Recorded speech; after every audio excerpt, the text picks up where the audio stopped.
Hi friends, welcome back to my channel Rio vlogs Bigg Boss reviews. మన Saturday episode జరిగింది కదా, అందులో నాగార్జున గారు మీకు ఎవరైతే సపోర్ట్ చేస్తారు, ఎవరు సపోర్ట్ చేయరు అని చెప్పి ఒక బోర్డ్ టాస్క్ ఇచ్చారు. అందులో ప్రతి ఒక్కళ్ళు జెన్యున్గా నాకు చెప్పినట్టు అనిపించింది, ఎగ్జెప్ట్ తనూజ. ఎందుకంటే తనూజ అడగంగానే లేచి వచ్చి నుంచొని నాకు ఇక్కడ సపోర్ట్ చేసే వాళ్ళు ఎవరూ లేరు సార్ అని చెప్పాను. అనగానే అది విని నా ఫ్యూజులు ఎగిరిపోయింది. ఎందుకంటే అమ్మ హౌస్లో నీకు సపోర్ట్ చేయడానికి ఎంతమంది ఉన్నారో నీకు తెలుసా అసలు?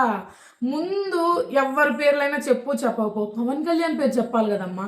ఎందుకంటే ఫస్ట్ నుంచి కూడా నీకు ఏది ఉన్నా కూడా సపోర్ట్ చేసుకుంటూ వచ్చిన పర్సన్ ఎవరన్నా ఉన్నారు అంటే అది పవన్ కళ్యాణ్ మాత్రమే. నీకు తెలుసు ఆ సంగతి, కాకపోతే ఒప్పుకోవడానికి ఏంటంటే యాటిట్యూడ్ ఏదన్నా అడ్డం వస్తుందేమో మరి.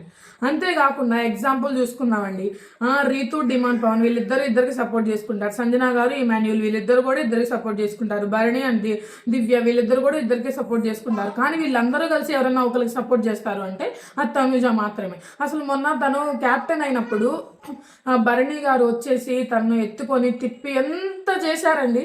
తనకి ఆల్రెడీ అక్కడ పెయిన్ ఉంది, ఆ షోల్డర్ పెయిన్ ఉంది, బట్ స్టిల్ ఆయన వెళ్ళి తనని ఎత్తుకున్నారు. అదెంత జెన్యున్గా అనిపించింది. నీకు అక్కడ కూడా అనిపించలేదా ఆయన సపోర్ట్ చేశారు నీకు అని చెప్పి? ఈ వీడియోపై మీ ఒపీనియన్ ఏంటో కామెంట్ సెక్షన్లో కామెంట్ చేసి మన ఛానల్ని సబ్స్క్రైబ్ చేసుకోండి ప్లీజ్ అండి. ఒక లైక్ చేయండి. Thanks for watching our video.